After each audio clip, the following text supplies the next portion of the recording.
Greenfield హైవేపై ఘోర విషాదం చోటు చేసుకుంది. టిప్పర్ ఢీకొని యువ రైతు మృతి చెందాడు. మృతదేహం తరలింపుపై తీవ్ర ఉద్రిక్తత నెలకొంది. అక్కడ న్యాయం కోసం రహదారిపై రాస్తారోకో చేస్తూ ఉన్నారు. నిర్వాహకులపై బంధువులు తీవ్ర ఆగ్రహాన్ని వ్యక్తం చేస్తూ ఉన్నారు. 50 లక్షల ఎక్స్గ్రేషియా ఇవ్వాలంటూ కూడా బంధువులు డిమాండ్ చేస్తూ ఉన్నారు. పోలీసుల హామీతో ఆందోళన విరమించారు. వారందరూ కూడా నిర్మాణంలో ఉన్న గ్రీన్ఫీల్డ్ జాతీయ రహదారి మరో యువకుడి ప్రాణాన్ని బలి తీసుకుందని చెప్పుకోవచ్చు. మహబూబాబాద్ జిల్లా నెల్లికుదురు మండలం నరసింహలగూడెం శివారులో జరిగిన ఈ ఘోర రోడ్డు ప్రమాదం నరసింహలగూడెం గ్రామాన్ని శోకసంద్రంలో ముంచేసింది. నరసింహలగూడెం గ్రామానికి చెందిన నరేష్ అనే యువ రైతు దురదృష్టవశాత్తు గ్రీన్ఫీల్డ్ హైవే పనుల కోసం వినియోగిస్తున్న టిప్పర్ లారీ ఢీకొనడంతో మృతి చెందాడు. మృతుడు నరేష్ తనకున్న ఎకరం పొలంతో పాటు మరో 2 ఎకరాలు కౌలుకు తీసుకుని వరి పంట సాగు చేస్తూ ఉన్నాడు.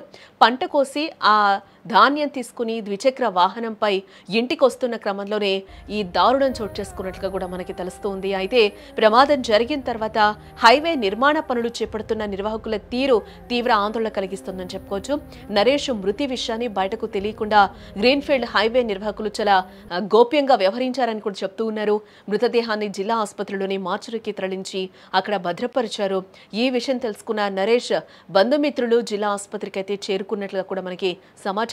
కుటుంబానికి పెద్ద దిక్కుగా ఉన్న నరేష్ మృతికి కారణమైన వారికి వ్యతిరేకంగా మృతిని బంధువులు ఆసుపత్రి ఎదుట ప్రధాన రహదారిపై ఆందోళన చేపట్టి నరేష్ కుటుంబానికి న్యాయం చేయాలంటూ కూడా పెద్ద ఎత్తున నినాదాలు చేశారు.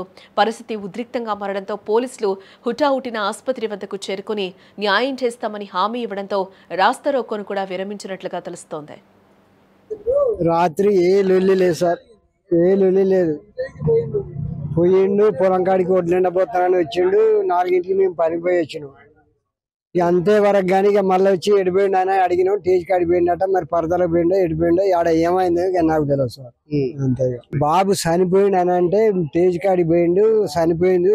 కాలు మన టిప్పర్ కలిగింది, యాక్సిడెంట్ అయింది అంటే కాలు రెక్క ఇరగొచ్చు అని నేను అనుకున్నాను. చనిపోయింది నాకు తెలియదు కదా. అంతే నాకు తెలిసిన వరకు సమాచారం మాకు ఎవరి క్యాంపు వాళ్ళు కానీ పిఎస్ నుంచి కానీ ఎవరు లేదండి. ఆ పర్సన్ మధ్యాహ్నం దాకా మాతో కలివేడిగా ఉండి కలిసి ఉన్నాడు. తర్వాత ఈవినింగ్ టైంలో మేము పని తిరిగే టైంలో నరేష్ ఎక్కడున్నానే మా దోస్తు కాబట్టి కాల్ చేయడం జరిగింది. కాల్ చేసిన వెంబటే కానిస్టేబుల్ గారు మాట్లాడి, అన్న మీరు మాడుతున్న ఏదైనా డీజే నరేష్ లేడంటే, లేడండి ఆల్రెడీ డెత్ అయ్యిండు, మేము మార్చిలో పెట్టేశాము, ఏదైనా ఉంటే వాళ్ళ పేరెంట్స్కి తెలియజేయండి అని చెప్పి మాకు వాళ్ళు తెలియడం జరిగింది.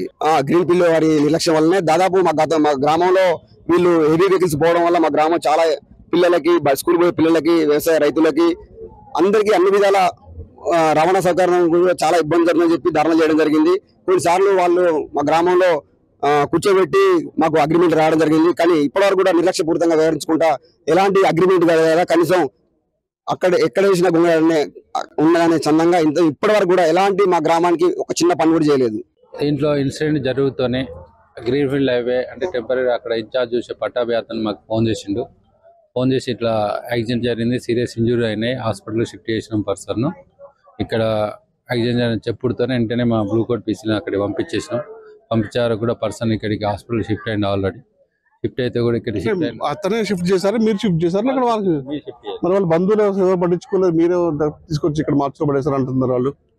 మేము ఆ టైంలో లేము, మేము లేము, ఇక్కడికి రాలేదు. అప్పటికి మేము అక్కడికి వెళ్ళే లోపే పర్సన్ ఇక్కడికి వచ్చిండు, హాస్పిటల్ తీసుకొచ్చిండు. ఇక్కడికి వచ్చాక ఆల్మోస్ట్ పర్సన్ కూడా చాలా సివియర్ సిచ్యువేషన్ ఉంది. ఇక్కడికి వచ్చినాక ఇట్లా చెక్ చేసి చనిపోయిందని తెలిసింది.